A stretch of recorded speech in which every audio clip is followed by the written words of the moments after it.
Welcome to the class children. आज हम देख रहे हैं क्लास 8 का कंप्यूटर साइंस। ये है चैप्टर 8 विजुअल बेसिक और इसमें आज देखने वाले हैं विजुअल बेसिक और मोड्स ऑफ विजुअल बेसिक। ये है सेशन 1। सो हम लोग को आज तो एक नया वाला सॉफ्टवेयर के बारे में पढ़ने वाले हैं। ये विजुअल बेसिक जो है ये एक प्रोप्राइटरी सॉफ्टवेयर है। उसका मतलब है आपको परचेज करना पड़ेगा। जैसे आप लोगों ने एडोबी फोटोशॉप कमर्शियल सॉफ्टवेयर के किए थे वही है ये भी। ये इसको भी हम खरीद के ही यूज कर सकते हैं, लाइसेंस्ड वाला है, सो हम लोगों को परचेस करना पड़ेगा। ये विजुअल बेसिक क्या करता है? ये विजुअल बेसिक होता है जिससे एप्स क्रिएट कर सकते हैं। ये तो पुराना वाला सॉफ्टवेयर है मगर बेसिक सॉफ्टवेयर है।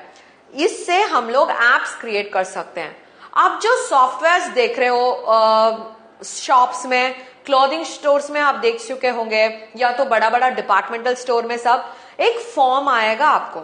यहाँ पे पूछेगा कि ये आइटम नंबर क्या है, कौन सा आइटम परचेस किया है और कितना परचेस किया है। ये सब क्या कौन सा पूछता है? कंप्यूटर पूछता है ना। सो ये वाला जो सिस्टम होता है ये बनता है विजुअल बेसिक एप्लीकेशन से पुराने जमाने में। अभी तो बहुत आगे के सॉफ्टवेयर भी हो गया है, मगर आपको जो सॉफ्टवेयर बनना है तो ये से आप बना सकते हो। कैसे बना सकते हो? आपको फॉर्म्स क्रिएट करना पड़ेगा। ओके, आपको ये पता होना पड़ेगा कि आप क्या करने वाले हो पहले। So you will have to know what billing process is going on in a departmental store. अभी वो देखने से क्या कर सकते हो? एक फॉर्म डिजाइन कर सकते हो। जैसे एप्लीकेशन फॉर्म चाहिए तो क्या क्या पूछेंगे? नेम पूछेंगे, एज पूछेंगे, डेट ऑफ बर्थ, एड्रेस, ये सब मांगेंगे, है ना। वैसे वाला फॉर्म्स डिजाइन कर सकते हैं और ओके दबाने से कैलकुलेशन आ जाता है और बहुत सारे चीजें, बिल जनरेट होता है, सब कुछ जनरेट होता है ना। सो वैसा वाला एप्लीकेशन सब हम लोग विजुअल बेसिक से ही क्रिएट करते हैं। ओके, वो पुराने जमाने में। अभी तो बहुत एडवांस सॉफ्टवेयर आ गया है, मगर ये ही बेसिक वर्जन है जो पहला वाला हम लोग यूज कर रहे थे। ऑलराइट, सो अभी देखो व्हाट इज विजुअल बेसिक। ये है 3rd जनरेशन लैंग्वेज। हम लोगों ने क्लास 6 में पढ़ा था different generations of language. 1st, 2nd और 3rd, है ना। सो 1st जनरेशन ऑफ लैंग्वेज क्या था? ये सिर्फ हम लोग रिकैप कर रहे हैं, हम लोगों ने क्लास 6 में पढ़ा हुआ है। 1st जनरेशन क्या है? मशीन लैंग्वेज, है ना। सिर्फ जीरोस एंड वंस थे, सिर्फ जीरोस एंड वंस थे। और उसके बाद आ गया 2nd जनरेशन लैंग्वेज। उसमें क्या था? असेंबली लैंग्वेज यूज कर रहे थे, जो जीरोस एंड वंस में था क्या? नहीं, असेंबली लैंग्वेज तो कैसे था? निमोनिक्स था। निमोनिक्स का मतलब क्या है? निमोनिक्स था, उसका मतलब है शॉर्ट सिंबल्स। एडिशन के लिए एड, सब्ट्रैक्शन के लिए सब, है ना। सो हमें ये भी चाहिए था असेंबली लैंग्वेज को मशीन लैंग्वेज को कन्वर्ट करना पड़ेगा, है ना, क्योंकि कंप्यूटर को तो ये समझ में ही नहीं आएगा। कंप्यूटर को तो सिर्फ जीरोस एंड वंस ही समझ में आएगा, है ना। सो क्या कर सकते हैं? इसे कन्वर्ट करने के लिए, इसे ट्रांसलेट करने के लिए हम लोगों ने एक ट्रांसलेटर चूज किया था। उसका नाम क्या था? असेंबलर। उसका नाम था असेंबलर, है ना, जो 2nd लैंग्वेज को 1st लैंग्वेज से कन्वर्ट करेगा। उसका मतलब है असेंबली लैंग्वेज से मशीन लैंग्वेज को कन्वर्ट करेगा, है ना। सो वैसा वाला है। और 3rd जनरेशन लैंग्वेज हम लोगों ने पढ़ा था, वो क्या होता है? इसका दूसरा नाम भी है 3rd जनरेशन लैंग्वेज का।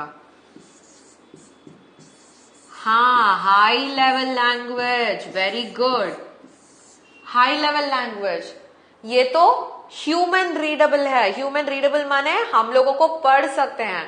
People can read it and understand it. Okay, so इसे कहते हैं 3rd जनरेशन लैंग्वेज। जैसे 2nd जनरेशन लैंग्वेज को असेंबलर था, असेंबलर का नीड था जिसके लिए आपको ट्रांसलेट करना पड़ा मशीन लैंग्वेज से। 3rd जनरेशन लैंग्वेज को भी एक ट्रांसलेटर था, हम लोगों ने पढ़ा था, याद है आपको? जो थर्ड जनरेशन लैंग्वेज को कन्वर्ट करता है मशीन लैंग्वेज से? कौन सा है, आपको याद है? हाँ, उसे कहते हैं कंपाइलर। ये कंपाइलर से क्या होता है, जो थर्ड जनरेशन लैंग्वेज है वो मशीन लैंग्वेज कन्वर्ट हो जाता है ना। So what ever you right it in third generation language वो क्या हो जाता है, जीरोस एंड वंस में कन्वर्ट हो जाता है। सो ये विजुअल बेसिक लैंग्वेज जो है, ये विजुअल बेसिक जो है, ये एक थर्ड जनरेशन लैंग्वेज है। इसका मतलब है हम लोगों को समझ में आएगा हम लोग क्या लिख रहे हैं, मगर कंप्यूटर को चाहिए एक कंपाइलर, उससे ही कंप्यूटर कन्वर्ट कर सकता है ना। ओके, ये इवेंट ड्रिवन है। इवेंट ड्रिवन माने इवेंट का मतलब क्या है?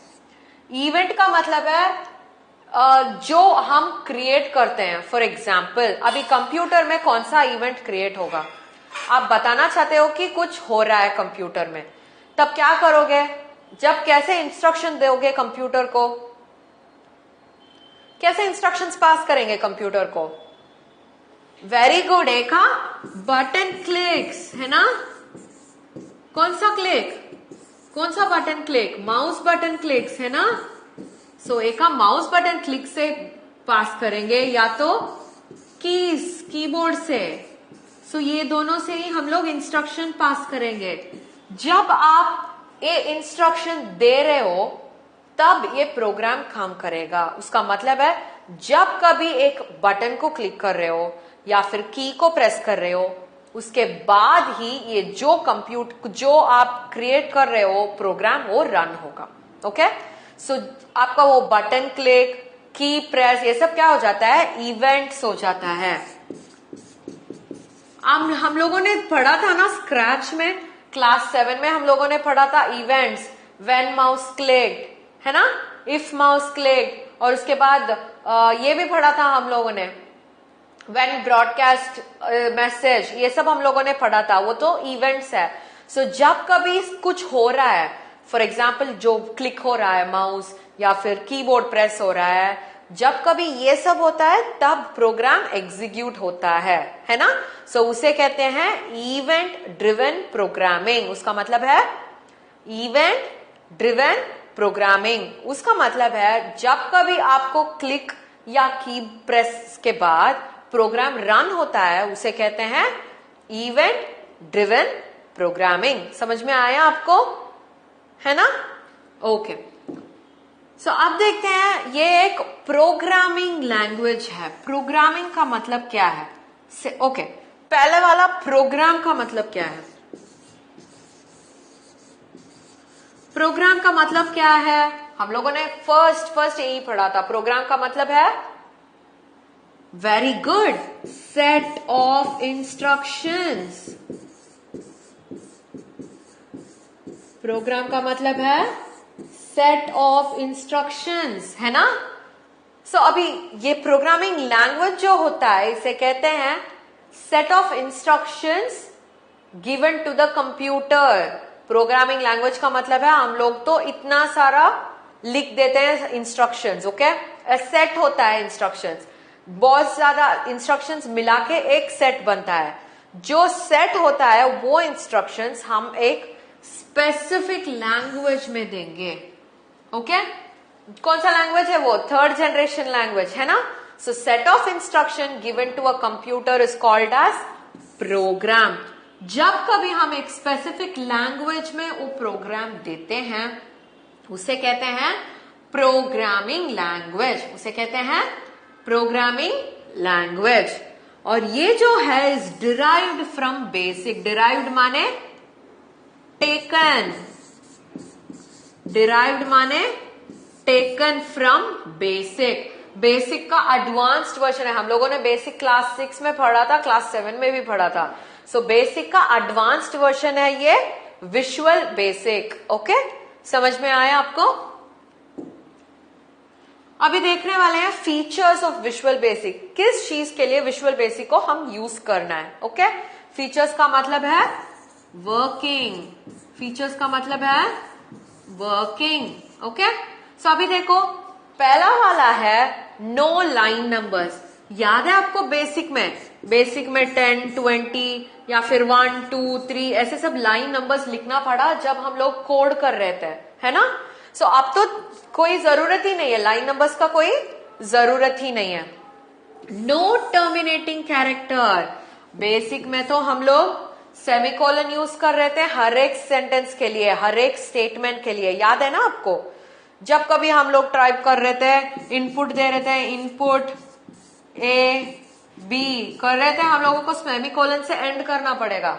वैसा ही है हर एक चीज, सी में, C++ में, सभी में आपको एक टर्मिनेटिंग कैरेक्टर होगा, मगर विजुअल बेसिक में उसका कोई जरूरत ही नहीं है। ऑलराइट, कमेंट्स यूज, कैसे कमेंट यूज करते हैं, ऐसे वाला जो जो सिंगल कोटेशंस होते हैं ना, उसमें जो कुछ आप लिख रहे हो वो बन जाता है कमेंट्स। हम लोगों तो कमेंट्स के बारे में देखे हैं। कमेंट्स का मतलब क्या है,